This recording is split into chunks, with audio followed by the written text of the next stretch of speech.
This episode of Geek's Guide to the Galaxy is brought to you by Robert Rapino, author of the science fiction novel Mort, which has been described by Library Journal as Animal Farm set in a post-apocalyptic world based on interspecies rivalry rather than communism. Learn more at robertrapino.com.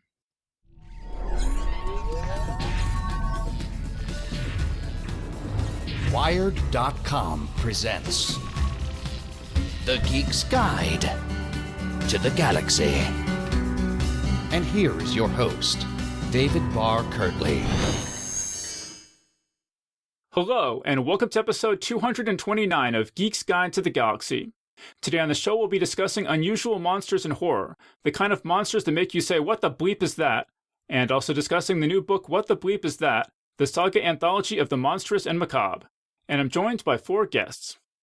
So first up, we've got our producer, John Joseph Adams. He's the editor of Lightspeed and Nightmare magazines, the series editor of The Best American Science Fiction and Fantasy, and also the editor of John Joseph Adams Books, an imprint of Houghton Mifflin Harcourt. He's edited more than 30 anthologies, including the recent books The End Has Come, Loosed Upon the World, and Operation Arcana, and he's also the co-editor of What the Bleep Is That? So John, welcome back. Bleeping good to be here. Then next up, we've got Douglas Cohen, making his 9th appearance on the show. Together with John, he co-edited the anthology Oz Reimagined, New Tales from the Emerald City and Beyond, and he's also the author of Realms of Fantasy, a retrospective, which collects detailed blog posts about every issue of Realms of Fantasy magazine, where he worked for 6.5 years. His short fiction appears in or is forthcoming in magazines such as Inner Zone, Weird Tales, and Space and Time, and he's also the co-editor of What the Bleep Is That? So Doug, welcome to the show. Bleeping good to be back, Dave. And also joining us today is John Langan, making his 6th appearance on the show. He's the author of the novels House of Windows and The Fisherman, and the short story collections Mr. Gaunt and Other Uneasy Encounters, and The Wide Carnivorous Sky and Other Monstrous Geographies. Together with Paul Tremblay, he edited the anthology Creatures, 30 Years of Monsters, and his story What Is Lost, What Is Given Away appears in What the Bleep Is That? So John, welcome to the show. Thanks very much, Dave. It's great to be here. And also joining us today is Desirina Boskovich. Her short fiction appears in magazines such as Clark's World, Lightspeed, and the Magazine of Fantasy and Science Fiction, and in books such as Tomorrow's Cthulhu and the Apocalypse Triptych. She's the editor of It Came from the North, an anthology of Finnish speculative fiction, and together with Jeff Vandermeer, she edited the Steampunk User's Manual. Her debut novella, Never Now Always, will be out this winter from Broken Eye Books, and her story Down in the Deep and the Dark appears in What the Bleep Is That? So Des, welcome to the show. Thank you for having me. And today's show is brought to you by Robert Rapino, author of the Red Sphinx series. The first book in the series, Mort, was listed by IO9 as one of the very best science fiction and fantasy books of 2015, and also received a starred review from Publishers Weekly. And here's a description of the book. It says, "The war with no name has begun, with human extinction as its goal. The instigator of this war is the colony, a race of intelligent ants who for thousands of years have been silently building an army that would forever eradicate the destructive, oppressive humans. The final step in the colony's war effort is transforming the surface animals into high-functioning two-legged beings who rise up to kill their masters. Former house cat-turned-war hero Mort is famous for taking on the most dangerous missions and fighting the dreaded human bioweapon MSAW, but the true motivation behind his recklessness is his ongoing search for a pre-transformation friend, a dog named Sheba. When Mort receives a mysterious message from the dwindling human resistance claiming Sheba is alive, he begins a journey that will take him from the remaining human strongholds to the heart of the colony, where he will discover the source of MSAW and the ultimate fate of all of Earth's creatures. The book has been praised by writers such as Kat Rambo and Daniel H. Wilson, who have both appeared on this podcast, and Kirkus Reviews writes, devilishly entertaining, a wild riff on interspecies warfare sure to make pet owners think twice the next time their tabby cat darts by. Imagine W. Bruce Cameron's silly and maudlin A Dog's Purpose recast as a violent and frightening post-apocalyptic global battle for the souls of Earth's survivors, layered with a messiah prophecy that makes The Matrix look simplistic by comparison. So again, the book is called Mort by Robert Rapino, and you should also keep an eye out for the sequel Dark, that's D''ARC, as well as a new novella called Catapult, which is set in the same world. And again, you can learn more about the series over at robertrapino.com. And now, let's get to our panel. Okay, so we're going to start out by talking about this new anthology, What the Bleep Is That? So, Doug, tell us a bit about how this book came about. Okay. Well, I guess the first thing that we should say is the title of the book is not actually What the Bleep Is That?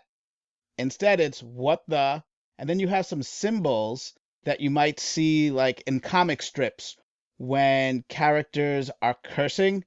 In the dialogue bubbles, you'll see those various symbols, and as we learned, those are called Grawlix. So the actual title of the book is "What Then?" You see these Grawlix for a swear. Is that?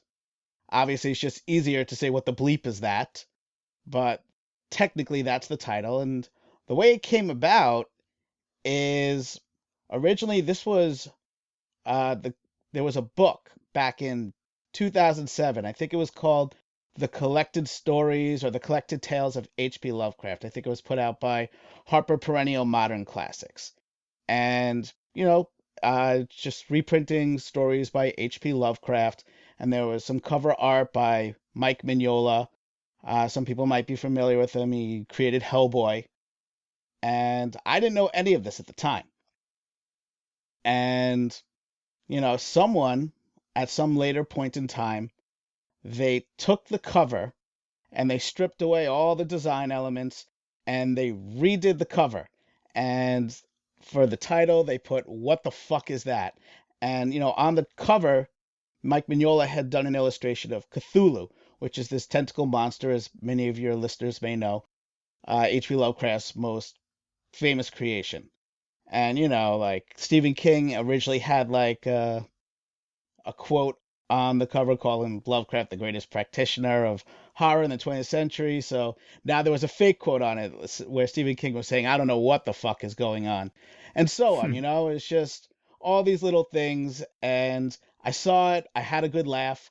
And at the time, I had no idea it was based on a real cover. Now, time goes by and people kept sharing this meme online, whether it was on Facebook, Twitter, Reddit, whatever, and it kept popping up again and again, and every so often I would see it.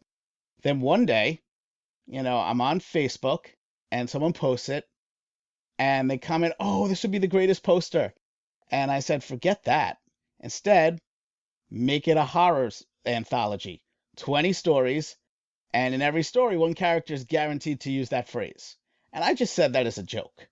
But, in the comment section, people were really enthusiastic and they were really responsive to that idea. And I was like, oh, wow, I think I just stumbled onto an idea for a horror anthology. So it went through like a lot of evolution from that point on. I had a different co-editor for a time. Originally it was going to be a Kickstarter. We're going to fast forward to eventually my co-editor had to move on. She was just too swamped with other projects. And I wanted another person on board familiar with Kickstarter, like my original co-editor was, because I thought that would behoove the project since I had no experience with that. So I contacted John. We had worked together before in Oz Reimagined. We started going back and forth. We started talking about the title. And, John was like, well, maybe we can change the title to what the F, and he said the symbols is that. Like the other symbols. So you would just see the F and then the other Grawlix. Because at the time we weren't sure, do we really want that as the title for the book? One of our contributors also expressed concerns because he was a YA author. He's like, I don't know if I really want to be involved with a book with this title, which is an understandable concern. So I heard John's suggestion where we just take the F and then you have the symbols, and I thought it was a great suggestion. Except I completely misunderstood him. And I thought he said, what if we just make it all symbols? So then we decided we wanted to go in that direction because that misunderstanding was actually a cool idea. And now all of a sudden, we didn't have to use one specific word in the phrase. Like it didn't have to be, what the fuck is that, like it originally was. Instead, it could be, what the hell is that? What the heck is that? I think Desirina had an interesting one where it was like, I'm paraphrasing, it was like, what the Christ on a cracker is that? It's just whatever word or words the authors now wanted to use in place of those symbols was fair game. And I guess the icing on the cake, we ended up selling this to Saga Press of Simon & Schuster instead of going with Kickstarter. And the in-house editor, Joe Monti, actually had a line for a connection to get us Mike Mignola to do an original cover illustration to this new book. So in a way, it feels like it came full circle It went from a reprint of stories with an original cover by Mike Mignola to becoming an online meme to now becoming another book, this time an anthology full of original horror stories with a new cover illustration by Mike Mignola. And so, John, do you want to add anything was Doug lying about any of that, or do you want to embellish that at all? I just was going to say, listeners might be surprised to find out how many books actually start with a joke like that, where somebody just makes some comment that they think is just a joke, and it's like, oh, haha, how about we have an anthology on this subject? But there's like so many books that actually arise out of that kind of scenario. Not just anthologies either, like novels. Like somebody just throws out some ridiculous thing that they think is silly, and then it turns out they write a book about it, But in this case, one of the other things that changed once I came on board, besides the title, originally Doug had been planning on it being an entirely Lovecraftian anthology, so all of the stories would have been, riffing on, a Lovecraftian mythos in some way. And so I had suggested, what if we just open it up? So let the authors do a Lovecraftian thing if they want to, but then also let them do whatever they want otherwise. So that way we didn't have everybody sort of locked in to just doing something Lovecraftian. So otherwise, yeah, Doug gave all the details otherwise, and that's how it sort of evolved, and I think that was the title and the broadening of the theme was my two big early contributions to the project. Well, right, and that makes a lot of sense with the title. Like, what the bleep is that? You want it to be, it could be anything, right? Any kind of weird thing you can imagine. Right. Yeah, and I thought, and it also, in addition to allowing the authors to write about whatever type of monster they want, once we stripped the word out of the title, then it gave them that variety too, so that everybody could come up with their own phrase. Like as Doug said, Des had a very creative take on that. Probably the most complicated phrasing in the book, if I recall correctly. But I enjoyed that too, because I think one of the fun parts about reading the book, story after story, if you just read it all together, is finding out where in the story the phrase is going to come up and what sort of in what sort of context and what sort of phrasing the author is going to use. So I think it adds a little bit of a fun thing to the reading experience. Yeah. All right. Well, Doug, so you mentioned this Mike Mignola cover, so I just got to ask you, what the fuck is that thing? That is an answer that only can be provided by Mike Mignola. But I will say... Did you talk with him about it at all? I never actually had a chance to ask him what it was, but I do think it's very appropriate to the cover, because you look at it and you say, what in the world is that? What the hell is that? And then you see the title and, well, one kind of complements the other. So, he pretty much gave us exactly what we were looking for this kind of anthology. Right, so for listeners, it kind of looks to me like a broccoli monster made out of tentacles with the face of a demented version of Gumby.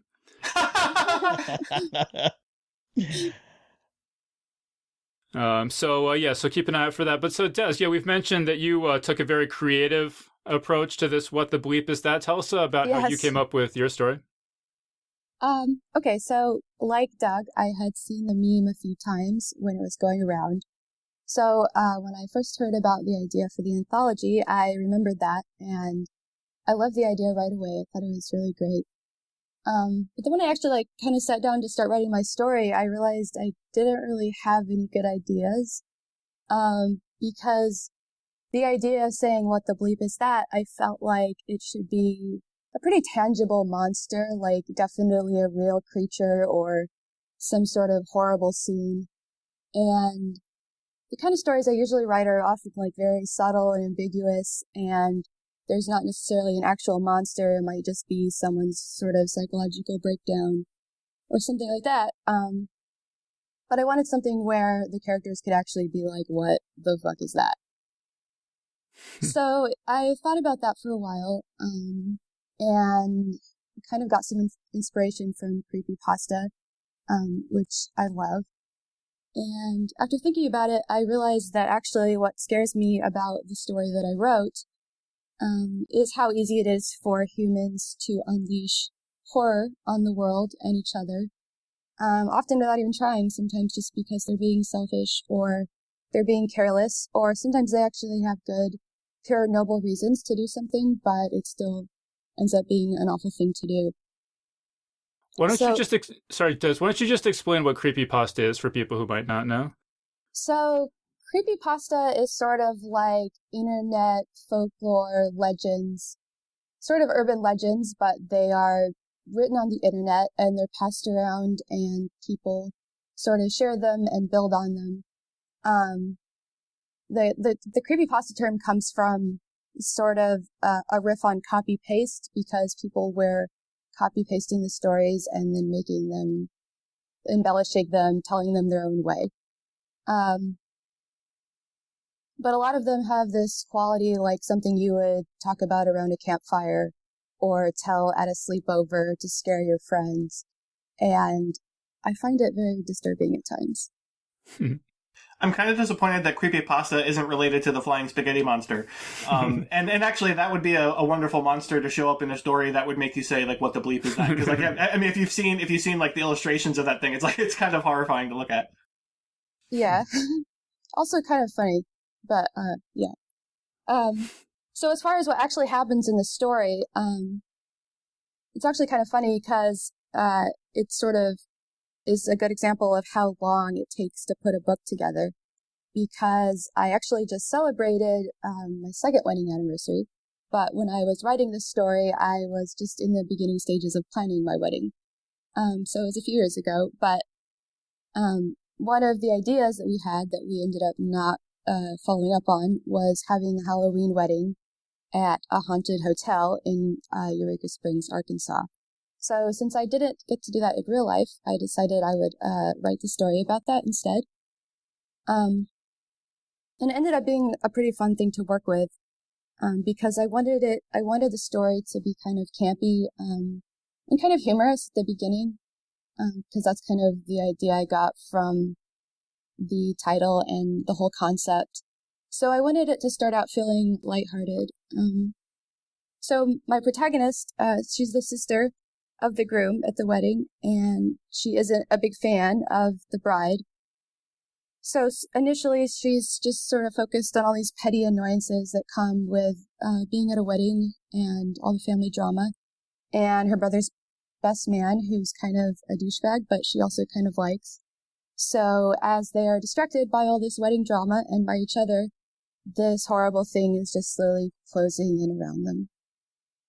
Right, and she kind of has to babysit her brother's new wife's kid. Yes. Who's a source of immense problems. Yes. There's a lot of, like, evil kids in horror, or problematic kids in horror. Seems to be a big theme. Yeah.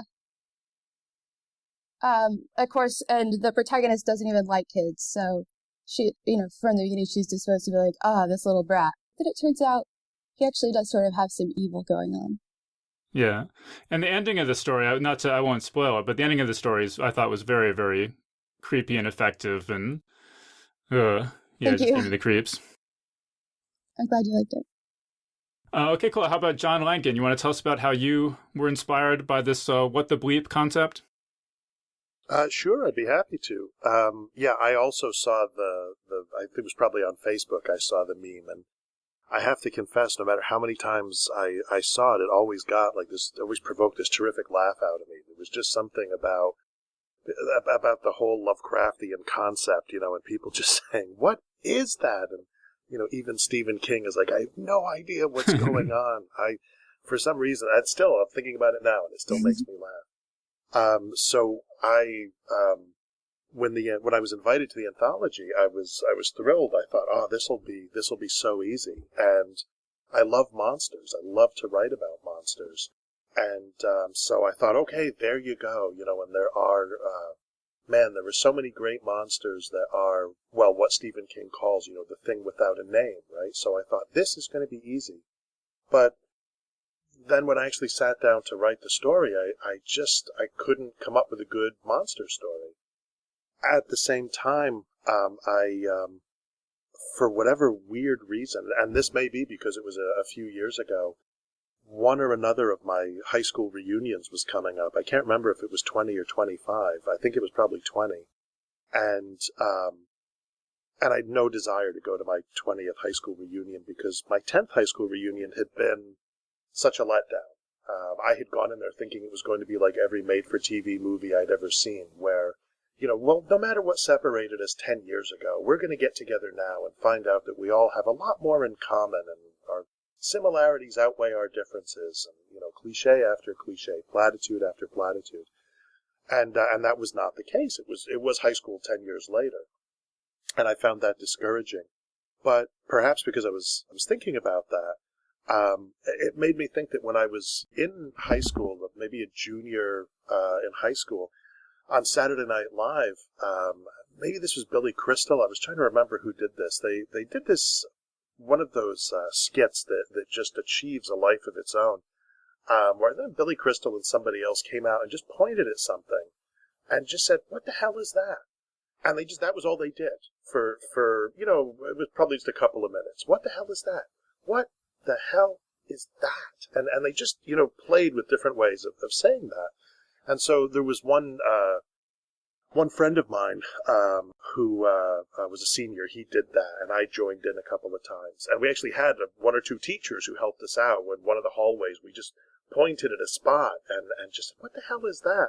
People would just drift by and look at us. And so then suddenly I thought, it would be kind of cool to write a story for the Gravelix is that anthology, where the phrase actually functions in this different way, and so it's not a monster. It's a callback to this thing that happened in high school, but there would be ultimately that phrase would have an implication to the action of the story, which would be about a teacher, and the story of a teacher who'd had a relationship with a student, which had not worked out particularly well for either one, and what had happened to him afterwards when he and the student, the mother of his child now, parted ways, and the lengths he would go to try to get that child back. Are there any other autobiographical elements in this story? I mean, like the character shows up to this reunion and finds that no one really remembers him at all. Yeah, that was absolutely my experience. When I went to my 10-year reunion, I had, I walked into the bar that we were having the first night of the reunion in, and that is actually highly autobiographical. I sat down at the bar and nobody knew who I was. I'd gained some weight. My hair had gotten a little darker. I had a beard and a mustache. And so it was kind of fascinating in a way because, I think I had probably changed physically more profoundly than anybody else who was there. So I was able to look at all these people who were in essence themselves with just a few more lines in their faces. Maybe their hair was a little bit further back.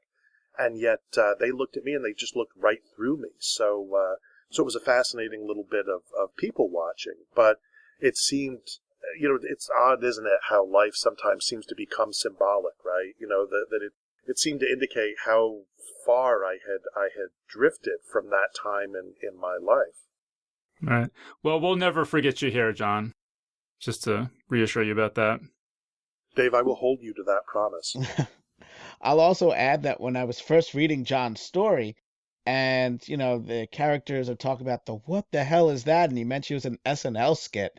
I actually stopped and said to myself, now, is John just making this up? Or is this actually an SNL skit that I never saw? So when I was done with the story, I actually went to YouTube and I tracked down the story. I mean, the skit, I should say.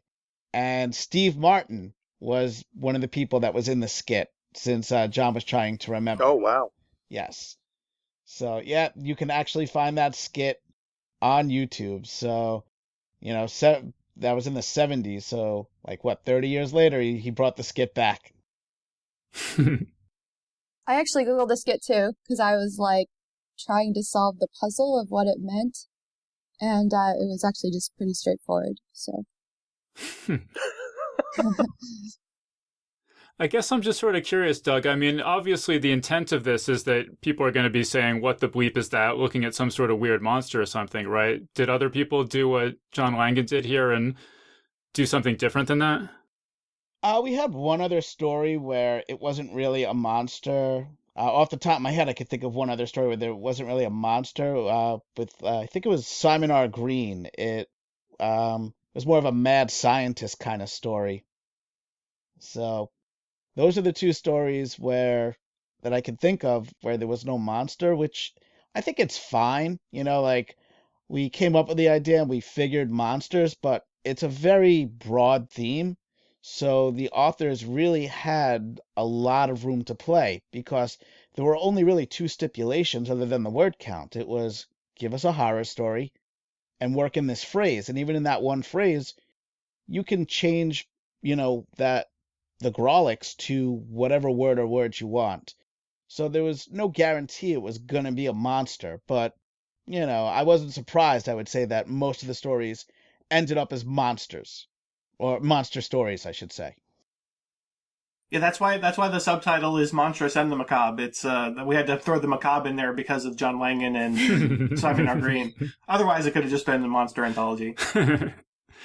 Well, so Des, like Doug paraphrased your thing, but you want to give us the direct quote? Well, it's something about Jesus Christ on a cracker, right? I think it's what the fucking Christ on a cracker is that? And a nasty old granny says it. So imagine like her voice is kind of creaking. Do you remember when you came up with that, or what, how that led to the story? Well, I guess I was sort of thinking that I kind of thought my fellow authors would be thinking of all these creative ways to say what the bleep is that. So I was trying to come up with something that would not be repeated.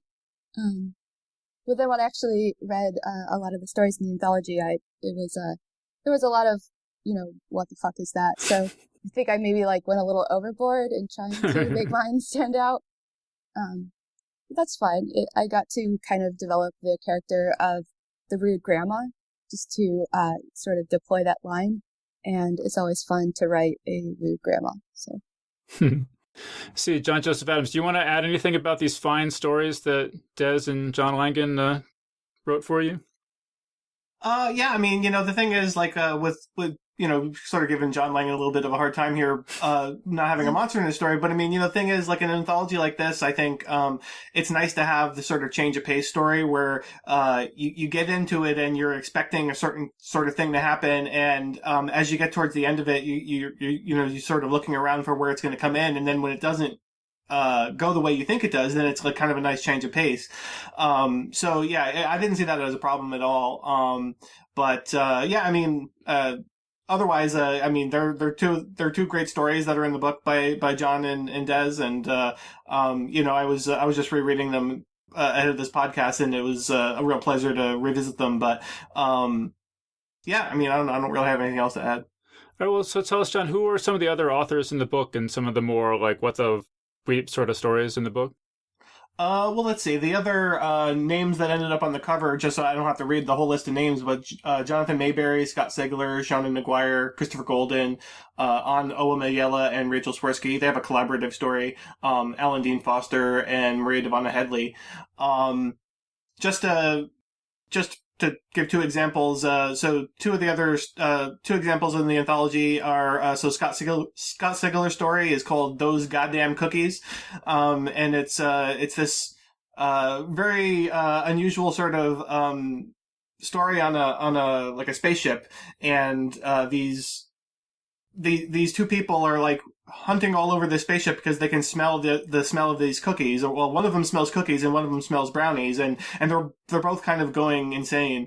And there's this one crewman that they're looking for that they can't find, who's the baker on the ship, and they're just looking all over for these goddamn cookies. And it's just really insane. It's just everything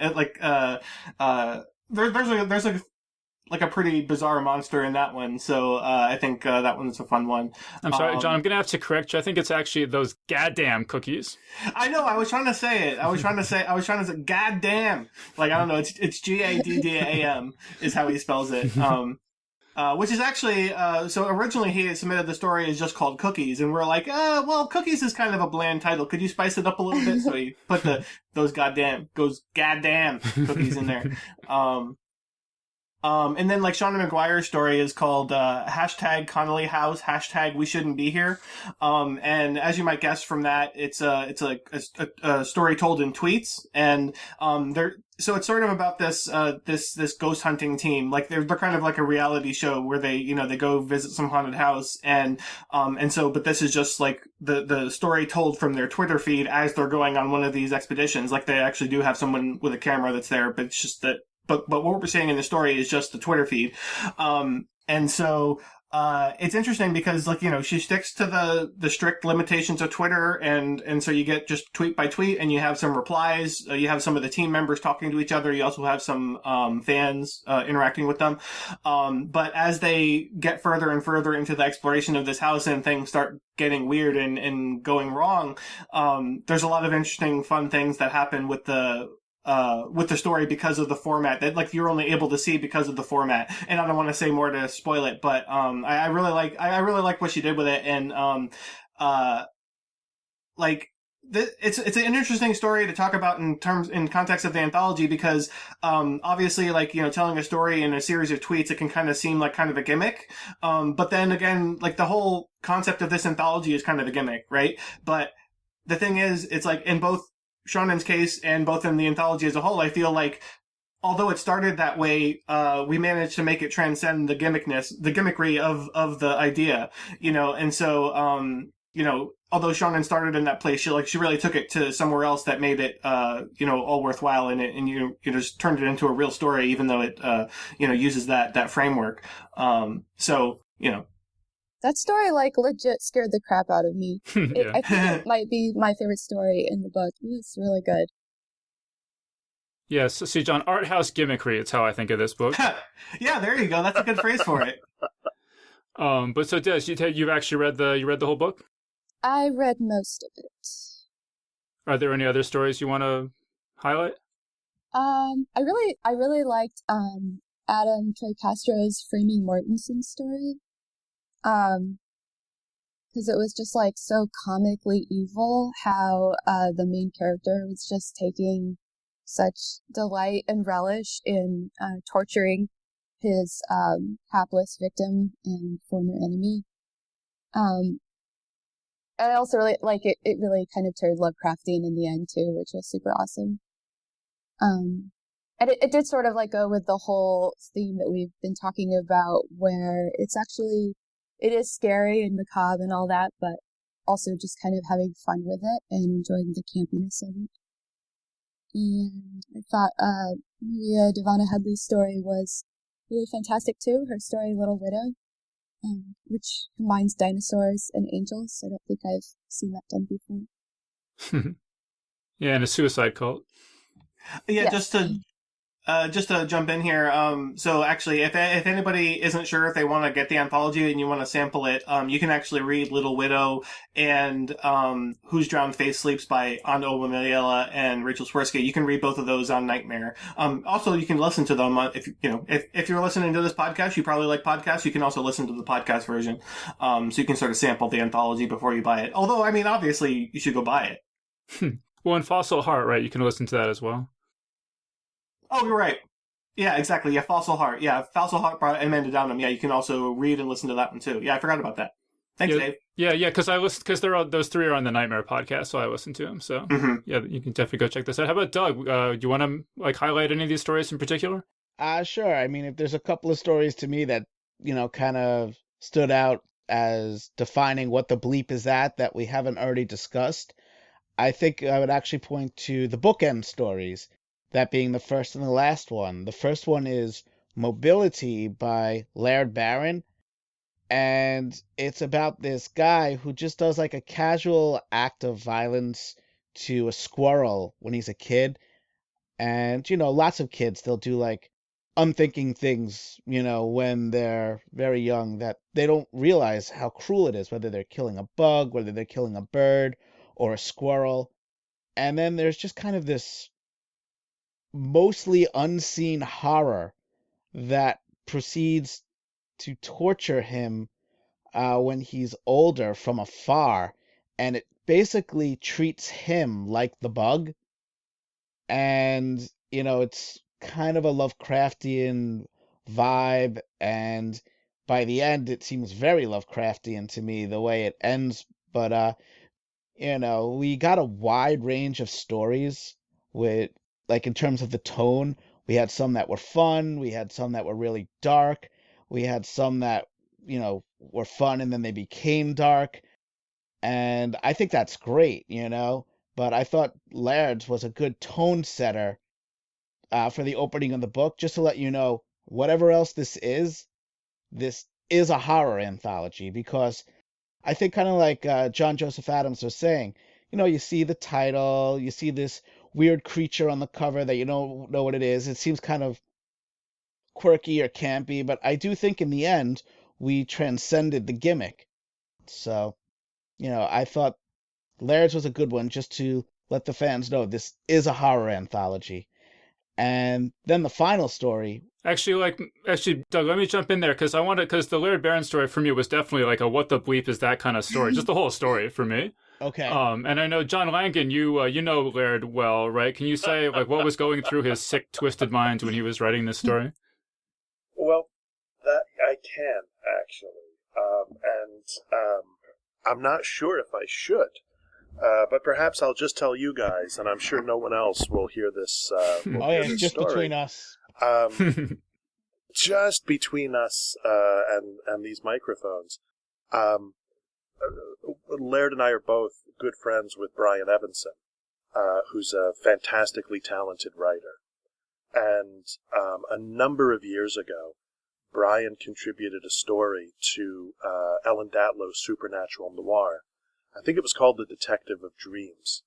And in this story, Brian has a character who is blinded in one eye and wears an eye patch and becomes involved with ghosts, trying to perceive ghosts. And he deafens himself in one ear in order to try to hear the ghosts better. So as I was reading the story, I thought, man, this sounds Laird is obviously he has the eye patch, and he also lost his hearing in one ear several years ago. And I thought, this sounds an awful lot like Laird, but the story was dedicated to Michael Sisko.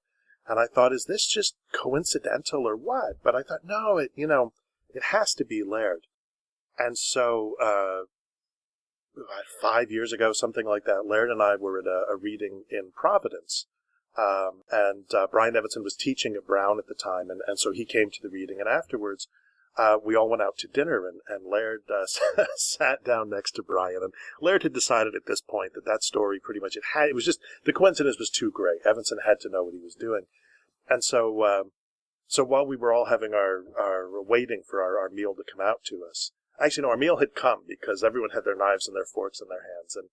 And Laird said to Brian, I'm a little nervous, John, that the fact that everyone had their knives and forks in their hands is a relevant detail that you're setting up here. So Laird said, I understand you wrote a story about me. And Brian suddenly got really nervous, because Laird was just completely deadpan. And Brian said, yeah, I did. I hope that was okay. And Laird very deliberately put his cutlery down and turned to him and said, well, actually, Brian, it wasn't. And Evanson went, just ghost white. And then Laird laughed and said, no, it was fine. It was a great story. But he said to me afterwards, he said, this calls for a response. And so all I can say is that Brian wrote a book called Immobility. And any resemblance between the character in Laird's story, Mobility, and Brian Evanson is completely specious, and Brian should not be contacting his lawyers anytime soon. Well, this character in Mobility is treated very, very badly, so I think Laird definitely got his revenge there. This fictional character. Yeah, that's an interesting red herring, though, if you're writing a story about someone to dedicate it to some completely random other person to throw people off the scent. Well, you'll notice that Laird dedicated this story to Michael Sisko. So it all comes full circle. So it's right, and I can't wait to see. I really hope that Evanson picks up the gauntlet and does something new to Laird. Yeah. And then Michael Sisko should get in on the act. Yeah, absolutely. But Sisko, he'll just do something to like William Burroughs or someone else. See, Doug, you had another story you were going to mention? Yeah, I was going to mention the last one, which is called Castle Leap by Alan Dean Foster. And this one takes place in Africa. And there are a couple of people that are, just kind of being tourists, and they're checking out Africa. And early on, their guide says to them that there's this castle where the walls weep at night. And they think it's just like some local superstition or whatever. And then like they start becoming more and more curious, and they start doing little arm twisting to get there. And they finally force the guy to take them there. And it's just a slow build. And you're wondering the whole time, where's the author taking us? And he really steeps you in the setting. Part of the reason being, as you find out at the very end, he had visited Africa, and he saw a lot of these settings firsthand. So you feel like you're really there as you move along, and then you come to the castle, and they're thinking there's certain kinds of treasures there, and I don't want to ruin it for everyone, but it turns out it's not at all what these characters were expecting. And then they run into something horrific, and it's so different than anything that I've encountered in my reading of dark fantasy, horror, the horrific, that I thought that was a truly powerful what the bleep moment when you see what the creature, for lack of a better term, is. Right, and I think it's so interesting, like you said, that Alan Dean Foster travels so much. He said, I saw him say once that he wants his epitaph to be Earth, been there, done that. Because he's, been to so many countries, and feels like you have to know everything there is to know about Earth if you're going to be trying to imagine what life on other planets and so on might be. But yeah, so this is a really novel setting for a horror story. This certainly I've never seen before. Yeah, and this is one of those stories where, like, Doug and I think we just were completely on the same page about, like, oh yeah, no, we gotta put that at the end, like that's such a closer. That story's the closer for sure, and it's really just so emblematic of the anthology. Like I think it's the one that most like really makes you actually say, what the bleep is that when you're reading it? It's like the horror in it is really like out there. So yeah, I felt like it was a really great closer. All right, so I do want to move on to what the bleep kind of monsters in other books and movies and things. Do you guys have any final thoughts about this anthology that you want to say before we move on? I'll give you one, just in case you're curious and you want to look up the book. Like, we said we've been saying bleep, and then we explained it's really Grolix with symbols. But if you actually want to enter it in your computer and look up the book, it would be what the, and then the symbols are the number sign, followed by the @ sign, followed by an ampersand, followed by a percentage, and then the words "is that." So how did you decide which symbol was standing in for which letter? That's a good question. When John and I first learned that these symbols like had a term called Grolix, like then we asked each other, okay, well, that's pretty cool, but now is there an exact way to, use these symbols to represent a curse? And we looked online a little bit, and we really couldn't figure it out. And then I said to John, well, we don't have to tip our hand, but we could just ask. And when in doubt, go to Twitter. And John has a bigger following than I do on Twitter. So he kind of just asked, hey, how would you use this curse with the symbols? And I think that's actually how we learned about the Grolix. And then somebody said, well, this is how I do it. And they explained their logic. And we just kind of said, yeah, that works. And what was the logic? I think like the number sign kind of like almost reminds you of an F, and so on and so on. Like, just the way they explained it, these symbols seem to correlate with those letters. And John and I were just kind of like, all right, close enough. Yeah, it was funny because, in the course of talking about this episode and promoting it and so on, I had to really learn, okay, it's, # symbol, ampersand, percentage. I got it down now, but it's a little bit tricky. Honestly, I think I didn't actually learn what the order was until like the book was about to come out, because I was finally having to write it so many times. I kept having to just like open up one of my old documents that had it written down so that I would get it right. So that's the downside to the title. It's like it's fun. It's like when it's an eye-grabbing title when you look at it. But yeah, no, that is the downside for sure. Because like, I mean, if you have to try to actually remember how to write it, it's a problem. I often call it like WTF, or like, or I just say what the fuck is that instead of trying to bleep it out. But when you're searching for it online, it's potentially an issue. Yeah.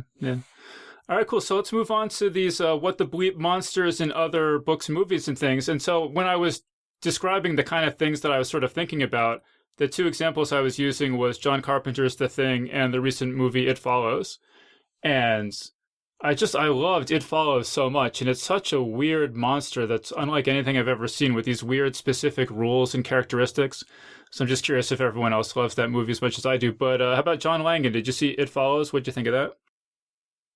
I did, and I felt the same way. I was tremendously impressed with what the filmmakers were able to do on what looks like a very modest budget, but a modest budget, but not a cheap or cheesy film, and also a film with moments of genuine horror, genuine, not just a lot of unease, obviously, but there's one scene when the chameleon-like monster barges into one character's room in the guise of this very tall man, and when I think about that, it still gives me chills. It was a wonderfully evocative scene and a wonderfully evocative movie, and I think part of what's fascinating about it is it reaches back.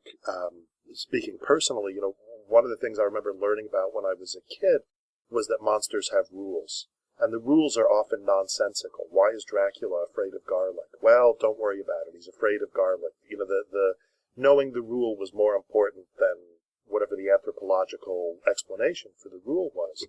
And this movie reminded me of that in some ways. There were rules that this monster follows, and we can figure out some of them. We're able to figure out some of them. The protagonists are able to figure out some of them. And then other things they don't know, and they have to try to piece together or learn through experimentation. But I thought it was a very strong film.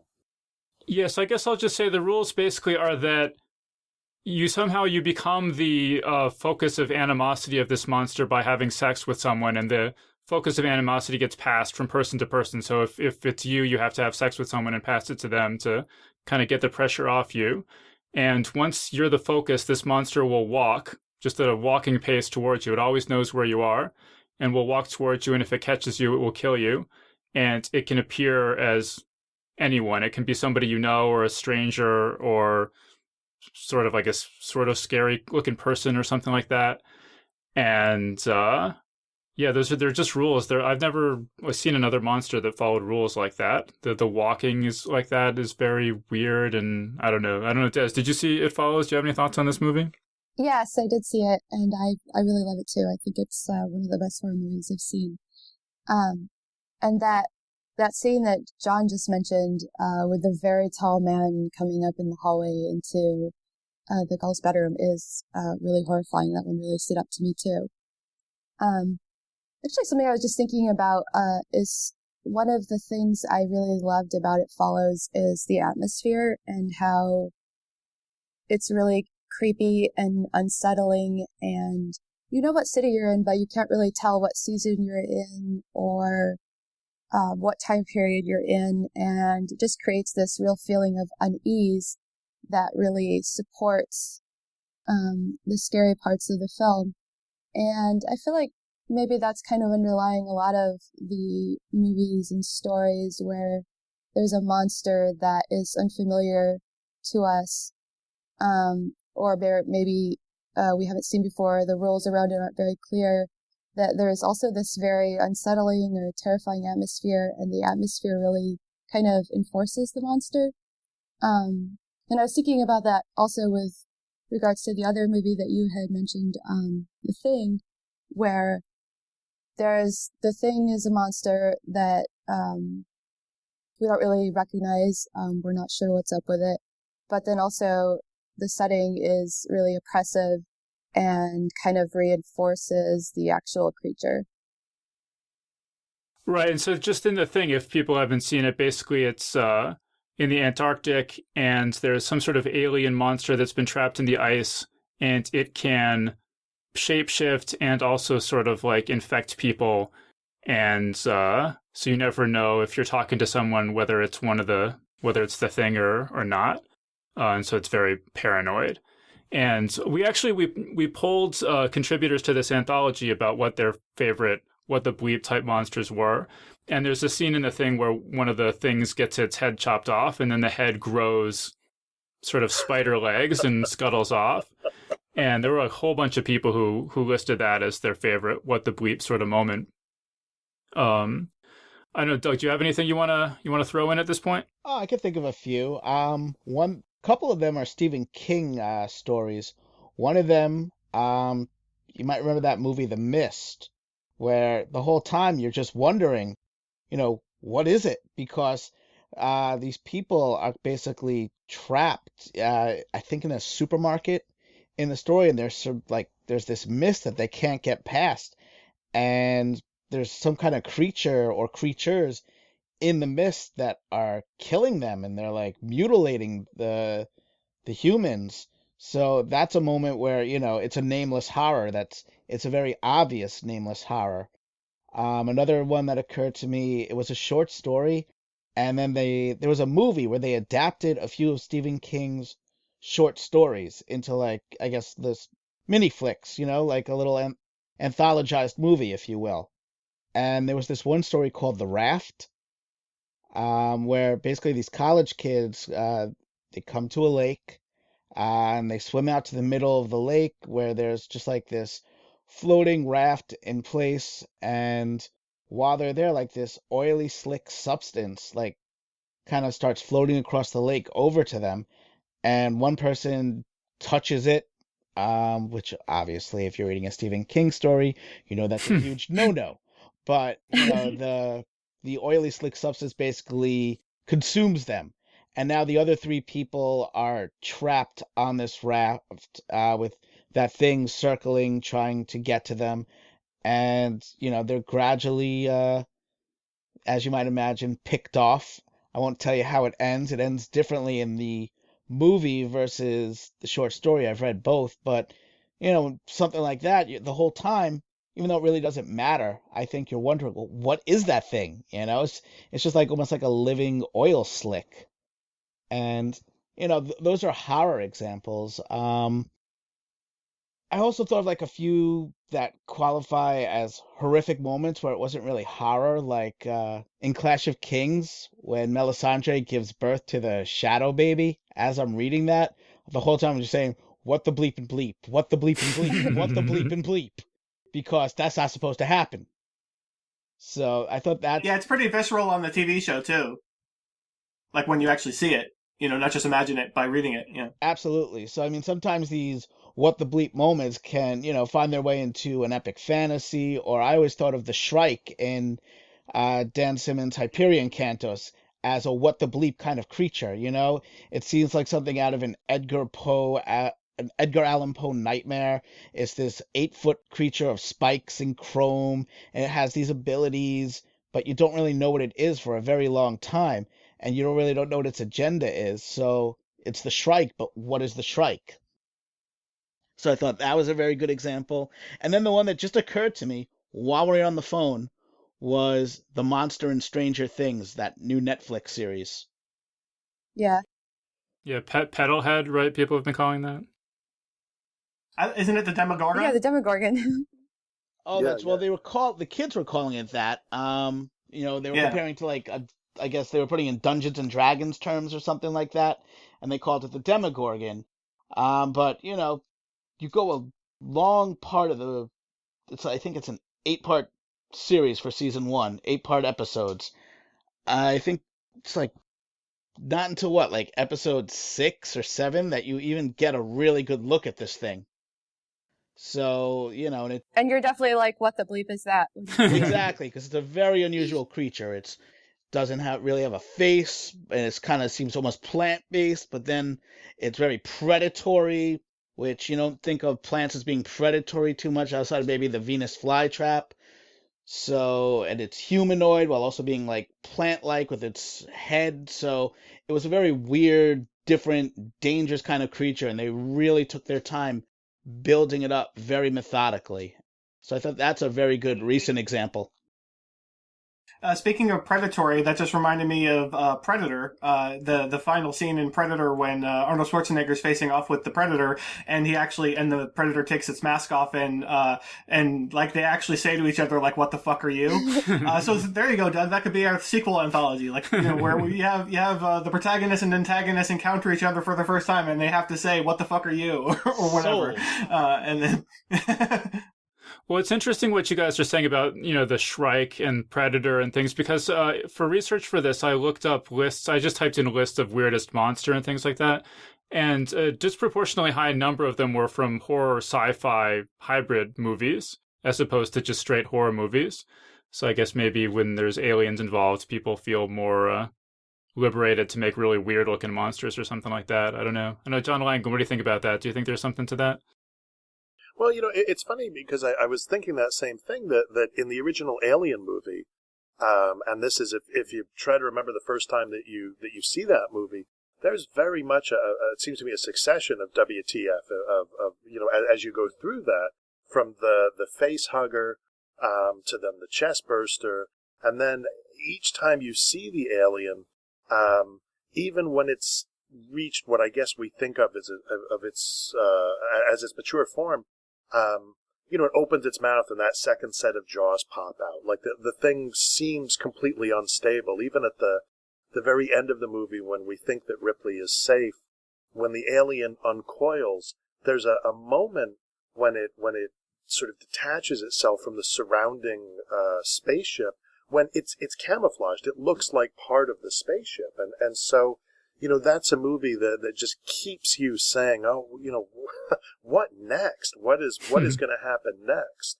At this point, I think we're maybe past that in a way. We, as I say, the creature was kind of solidified in our minds, but that original film really makes of it just this constantly developing kind of thing.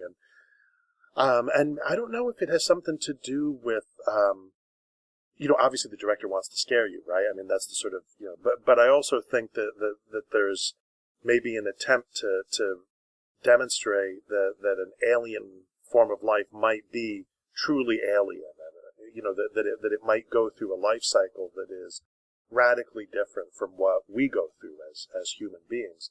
And when we see that on screen, if done right, it can be very disturbing.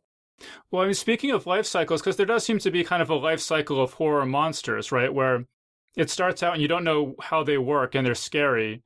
And then there's a couple movies or whatever, and then now you do know how they work, and there's kind of this familiar affection for them and recognition. And then the story starts being told from their point of view, and now it's sympathetic, and then you start having sex with them.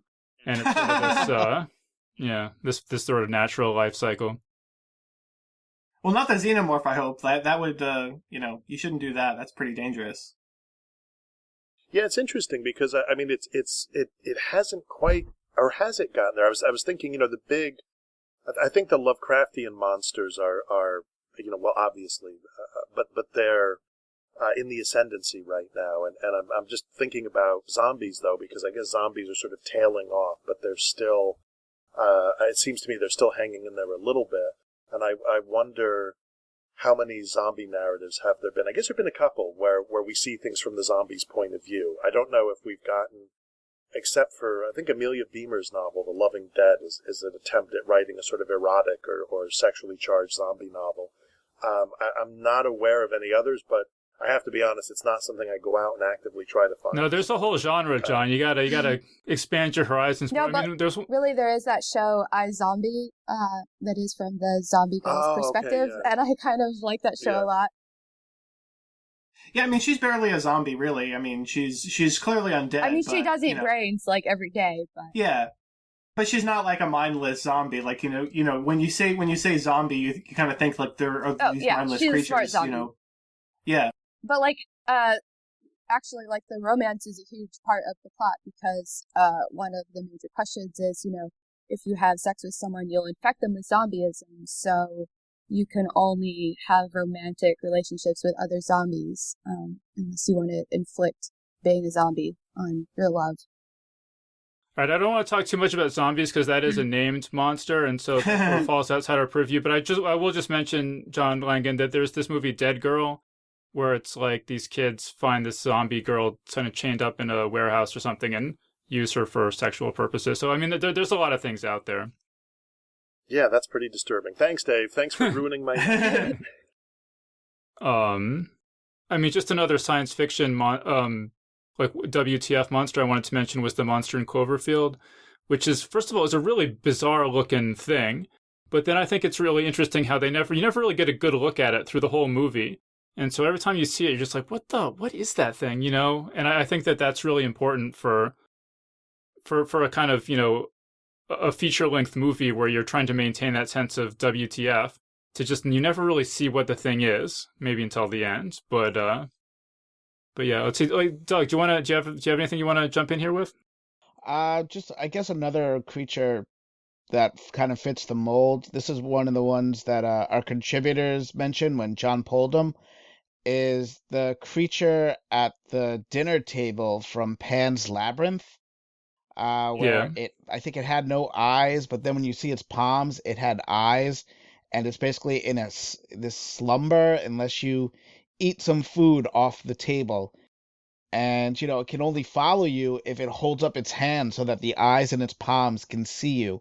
And it's long and it's lanky and it wants to eat you and it eats one of the fairies. That was a very creepy kind of creature that makes you say, WTF. I mean, do you want to say, like, John Langan, you touched on this a little bit earlier, but the importance of rules for horror monsters and scariness, is there like a curve or something for how many rules makes a monster scary? Like if there's no rules at all, it's not scary, and if you know all the rules, it's not scary, and you gotta sort of know the rules but not have them all be sure about them or something. Yeah, I think if something is completely unknowable or completely unstoppable or whatever, unapproachable, maybe that works in limited ways, or maybe that can work as your sort of climactic monster at the end of your story, if you want to have as it were, a trap story where it just snaps shut on the reader and then they all died and the monster ate the earth or something like that.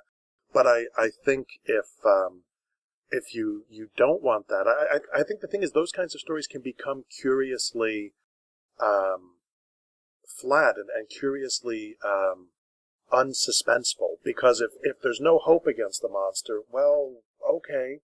I think that when you have some possibility of the rules, I guess, of learning, like in It Follows, right, that there seems to be some way that we can at least put this thing off. But the problem is that in order to put this thing, to give yourself distance from this thing, you have to give it to somebody else, which is morally, obviously, problematic. And then when they die, if the thing gets them, it comes back to you. So that's only a temporary solution. And, part of what's interesting about that movie is their attempt at the end to try to figure out, how do we kill this thing? Is there a way that we can kill this thing? I think, obviously the other end, if you know exactly how to kill the monster and it's well, all we have to do is X, Y, and Z, that can also make for a less suspenseful narrative. So yeah, maybe you may be right, Dave. Well, actually, let me give you, John, a specific example, because I really found this to be the case with Nightmare on Elm Street, which I thought was really good and had, rules for how Freddy Krueger operates, and, if you're awake, he can't get you, and so on. And then at the very end, there's like this weird Freddy car, and it turns out you're fucked no matter what. And the movie lost all of its power for me at that moment, because it was just kind of like you're saying, oh, well, Freddy can get you no matter what. I just don't care anymore. Yeah, I kind of feel the same way. I like the first Nightmare on Elm Street movie, but I do think that the end is a cheat. The end is the filmmakers wanting to make you jump just one more time, but it hasn't played fair with its own internal logic, and I think that's always for any kind of story. I feel if you're going to break the internal logic of the story, there has to be a really compelling and kind of brilliant reason for you to do that, and I don't think there is. I think that's just a cheap jump scare kind of an ending. Yeah. See, Des, is there anything you want to add here? Yeah, I'm just thinking about what you guys are talking about, and I guess I kind of have to disagree a little bit, because I actually do like the kind of horror where it's just this unknowable, implacable thing that's just closing in on you, and there's actually nothing you can do about it. Like the story that Doug mentioned, where there's the oil slick on the pond, like, I would say that's an example. Because you kind of know from the beginning how it's going to end, and there doesn't really seem to be anything they can do to fight it. They just put up this very sort of token resistance. And I really enjoyed that story. I mean, it kind of traumatized me for life. But it's very memorable to me, and I like reading a story like that where I'm afraid of what's going to happen, and I know it's going to be bad, but I just can't stop reading it. Well, I love that story too. I totally agree with that. But to me, there's a difference between these characters in this situation really stand no chance against this monster versus this monster doesn't follow rules. I mean, in that story, the monster can't get them if they're on the raft. That's a rule that's established. True. So I was thinking, like, along with the oil slick monster, I feel like a very similar monster. It's hardly even a monster, but the ruins. I can't remember the author's name, but there's this book where Scott Smith, right? Say that again? Is it Scott Smith? Maybe, that sounds familiar. These young college students, they go to visit these ruins, I think somewhere maybe in rural Mexico, and then they sort of get trapped on this hill where there's this vine, and it's just like this malicious vine that is actually, I guess, probably some sort of alien creature. And it's the same kind of thing where they're trapped, and yeah, you're right, the vine actually does obey rules because it can only get people who are on this hill with it. But then once they have fallen into that trap of those rules, you kind of know how it's going to end, but I found that so scary and so suspenseful, just reading and dreading like what was going to happen. And in part it works because the characters are not very likable, so you kind of just enjoy seeing the bad stuff happen to them at the same time that you're afraid. But I would also put that story up there as one of the most memorable scary stories I've ever read. Let me throw in a couple suggestions we got. So our listener Zach Chapman says, even though I'm not a fan of the movie, Pumpkinhead has the weird "what the bleep is that" monster. I'd also throw some love at The Blob. The 50s version is a classic, and the 80s remake terrified me as a kid, and The Creature from the Black Lagoon. And he also says the alien slugs in Slither are also very Carpenter-esque. And a couple of people mentioned Slither, the Splinter is a different movie, I guess. Now, it looks like a bunch of other people mentioned Splinter. I don't know if, does anyone have anything they want to throw in about any of those? I saw Slither, the one with the slug movie, as a kid, and it freaked me out, man. It's just like, whoa, that's all it takes? Just gets you, just shoot the slug out of your mouth and it goes in your mouth and you're done? That's not fair, man. That's not cool. That was one of the first horror movies I saw as a kid, and it freaked me out, and I hadn't thought about Slither in years. So when I saw that, yeah, that was kind of a WTF one when I saw that as a suggestion. And they kind of did their little Hollywood twist at the end, just like Nightmare on Elm Street, where, you beat all the Slither creatures, you beat the slugs, and then like the female protagonist, I think she was like in high school and there was a male protagonist, so that was the love interest. I remember she kneels down to pet a dog, and all of a sudden it's like one of the slugs shoots out of the dog's mouth, and this is the first time you even know that an animal could be infested too. So that's like just in general something that Hollywood really annoys me with. They always feel the need to put that final twist at the end of a horror movie. When I say always, I'm actually obviously exaggerating, but they do it so often that you almost expect it. And I kind of agree. It really ruins not just like Nightmare on Elm Street, the potency of that movie, but the potency of a lot of these movies. It's just like, come on, just let the story be the story. You don't have to give us this final twist at the end that's completely needless. How about John Joseph Adams? You want to throw anything in here? Well, I haven't actually not seen any of those movies that you named, but one of the things that I was sort of thinking about is while it doesn't have unnamed horrors because it's a video game, but the Fallout series actually has a bunch of like WTF stuff in it. Like there's the Death Claws and the Super Mutants and stuff like that, where like you'll just be walking around and get ambushed by like these horrible monsters that you know, maybe like when you see them for the first time it's really scary, but then also, you know, they're just scary even anytime they pop up. So the Death Claws, is that like an evil Santa Claus or? No, Death Claw, like singular is Death Claw. So it's just like a giant monster that has like these big vicious claws and like I don't know, they're probably like 20 feet tall or something like that. And so yeah, I don't know what you would compare them to, but you know, they yeah, I don't know. It's kind of hard to imagine what to compare them to. No, well, that's good. That makes them perfect for this panel. Yeah. There you go. So yeah, I mean that's one thing that came to mind.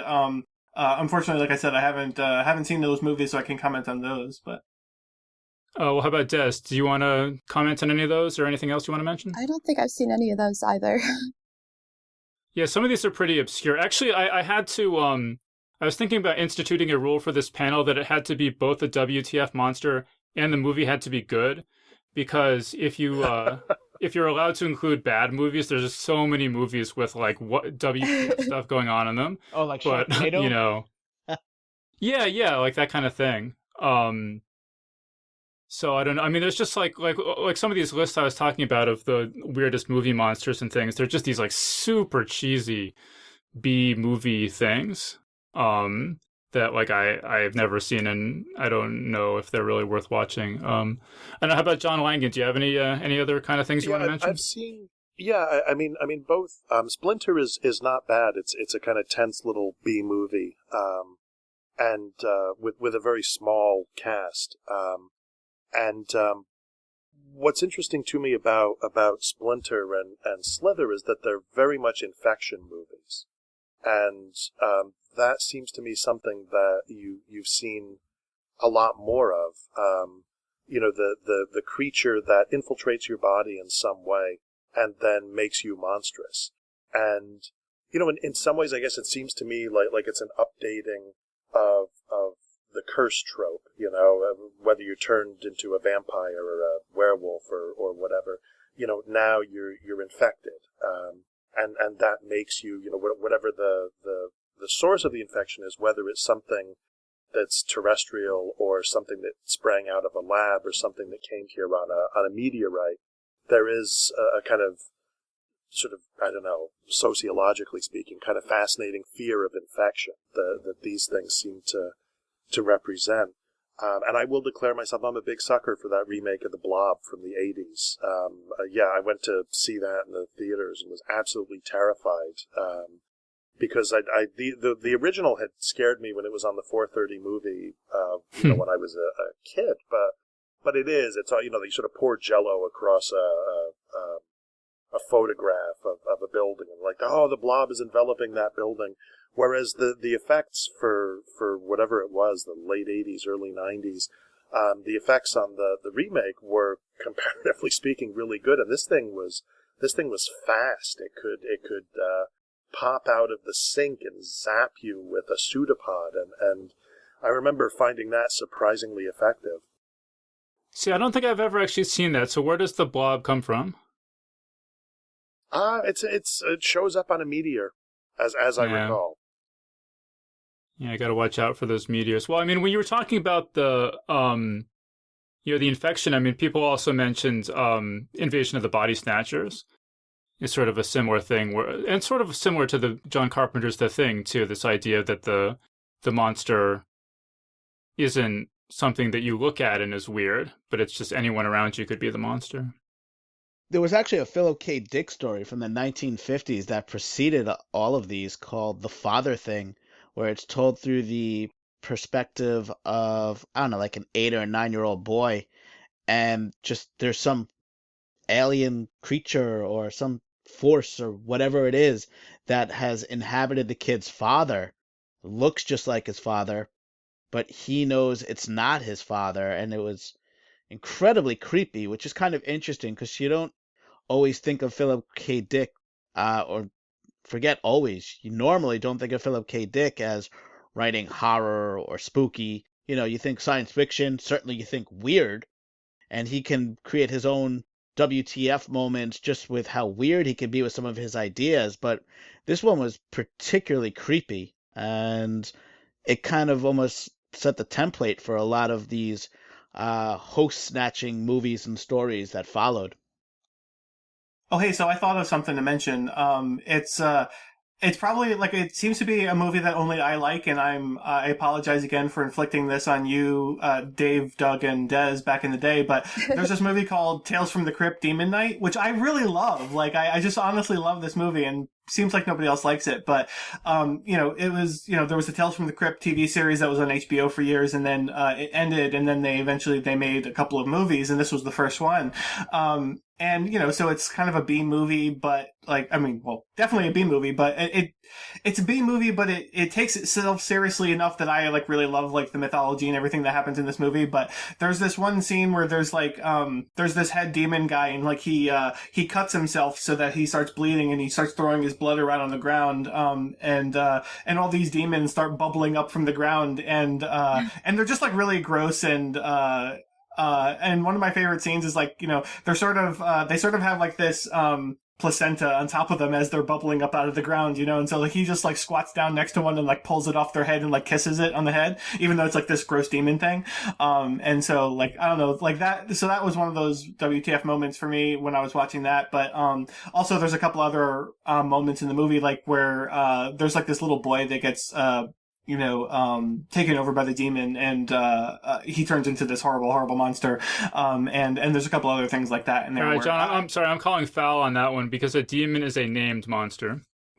Okay, well, whatever. It's just they're just a demon for lack of anything else to call them. I mean, they're all of the things in this movie are like unique monsters, I think. I mean, they're not it's not like it's a vampire. It's not like it's a zombie. You know what I mean? It's they're randomly created creatures that we haven't seen before.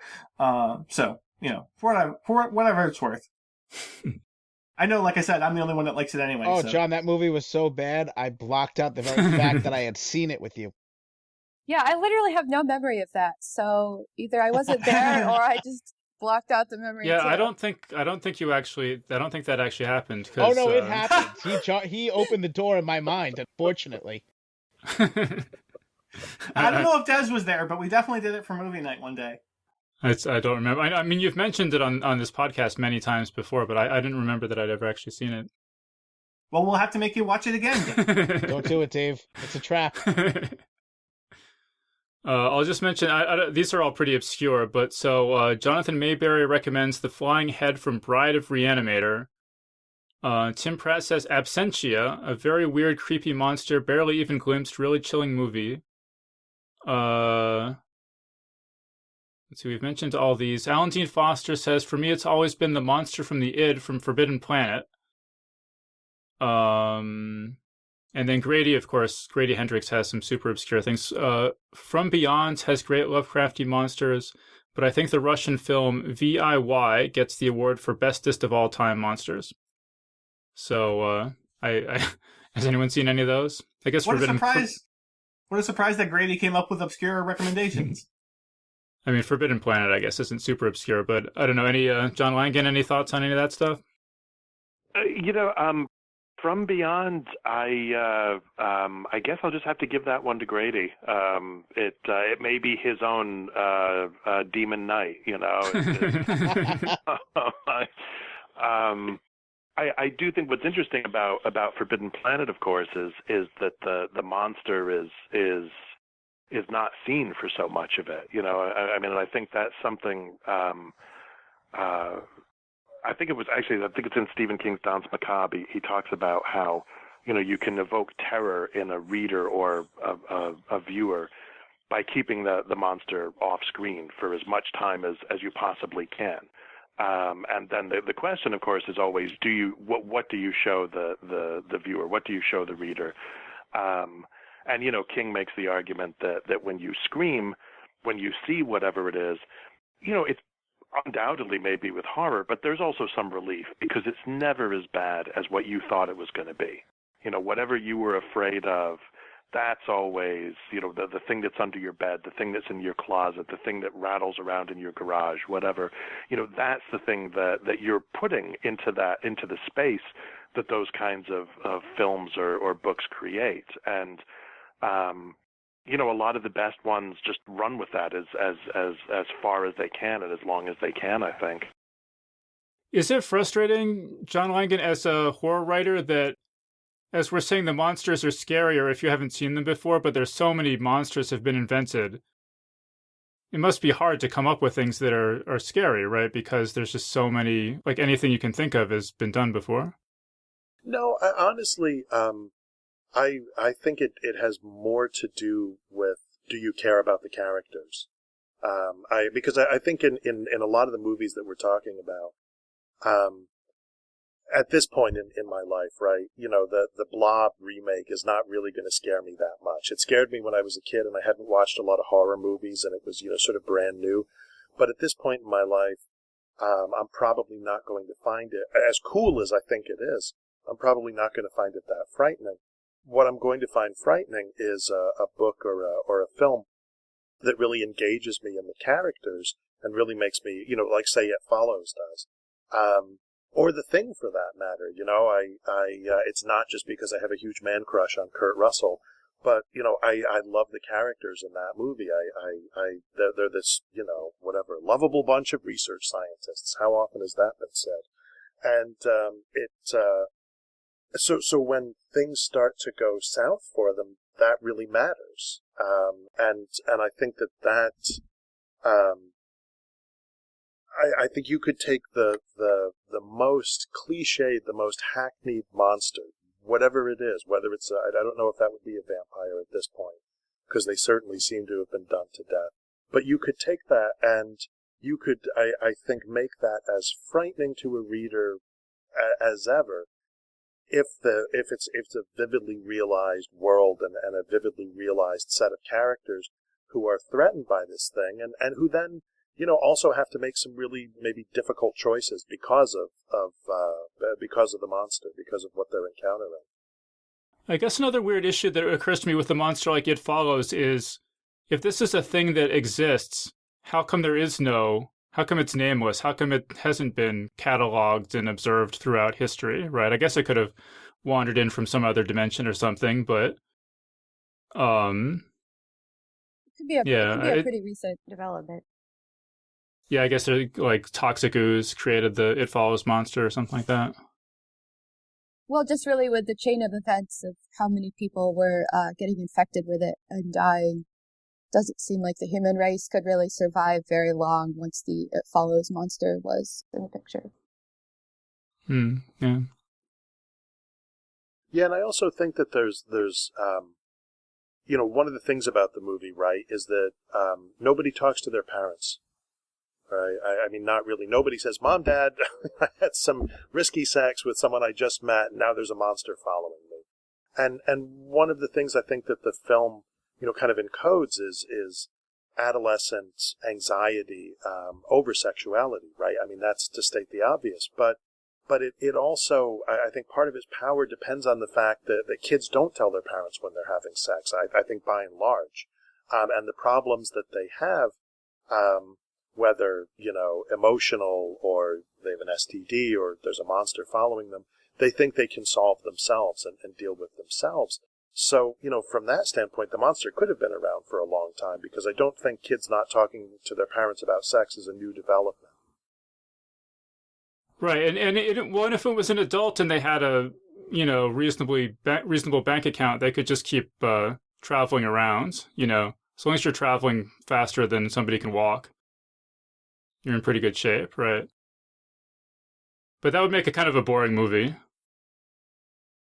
If someone's just like flying back and forth across the country, estimating how long it would take the monster to walk, say, 3/4 of the way across the country and then fly back, You know, you're saying that, but like, I know that's like, it's funny, but I'm thinking that could be a super cool movie, although it would have to be done by a really brilliant actor. It would have to just be a study in obsessiveness where you're never quite sure, maybe until late into the movie, someone who's just relentlessly working these calculations and is, oh, Mr. or Ms. Jones, it's great to see you again. They're recognized by the flight attendants on whatever American flight they constantly take, and it's only at a certain point that you realize that this insane behavior is predicated on the fact that they're being stalked by this terrible monster. Yeah, no, I agree. That would actually be pretty cool. All right, so we're pretty much out of time for this episode. So I think I'm going to give John and Doug a little final word here. Any final thoughts on this whole experience of putting together this anthology and exploring the phenomenon of what the bleep is that sorts of stories? All I can say is that I'm really grateful it came to fruition, because the original idea came to me all the way back in 2012, and I thought that as far as anthologies go, it was a bit outside of the box, but once I realized, wow, people would be receptive to this, I really believed in it. I really wanted it to happen. And I think publishing-wise, it's my project that I'm most proud of to date. So, I thank John for coming on board and helping make it better. And I thank every last contributor for delivering their stories and helping shape it. I thank Mike Vignola for, putting that cherry on the ice cream sundae with an original illustration. And Dave, of course, I thank you for having us on. Oh, you're welcome, Doug. And I just echo a lot of Doug's sentiments there, but otherwise I'd say if anybody wants to learn more about the anthology, just go to johnjosephadams.com/WTF. We won't make you try to remember how to spell the Grolix, so just go to that URL and you can find out all the information about it and where to buy it and all that kind of stuff. All right, great. So I think we're going to wrap things up there. So we've been speaking with John Joseph Adams, Douglas Cohen, John Langan, and Desirina Boscovich. So guys, thank you so much for joining us. Thanks, Dave. Thank you. Thanks very much, Dave. Yeah, always good to be here. And that was our panel. So big thanks again to John Joseph Adams, Douglas Cohen, John Langan, and Desirina Boscovich for joining us on the show. And remember that Geek's Guide to the Galaxy is made possible thanks to support from listeners like you. So if you enjoy the show and want it to continue, please sign up to give us $1 or $2 per episode over at patreon.com/geeks. And if you'd rather make a one-time or fixed monthly contribution, you can do that via PayPal over at geeksguideshow.com/crowdfunding.